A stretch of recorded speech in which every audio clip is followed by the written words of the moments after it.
అమరావతి విషయంలో ఎలాంటి సందేహం లేదన్నారు BJP MLA Vishnukumar Raju. AP రాజధాని అమరావతి అని ఆయన స్పష్టం చేశారు.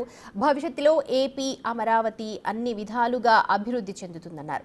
మోదీ సభకు జగన్కు ఆహ్వానం పంపినా ముఖం చాటేశారన్నారు. అసెంబ్లీ సమావేశాలకు కూడా రారు, ప్రజా సమస్యలపై చర్చ చేయరు అని అన్నారు ఎమ్మెల్యే విష్ణుకుమార్ రాజు.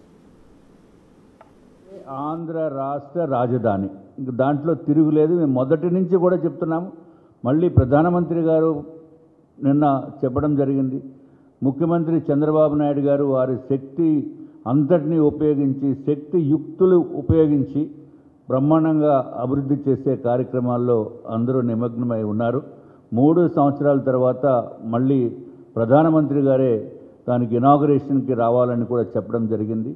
కాబట్టి 3 పార్టీల కలయిక, Bharatiya Janata party, Telugu Desam party, Janasena party, అది ఒక అద్భుతమైన కలయిక.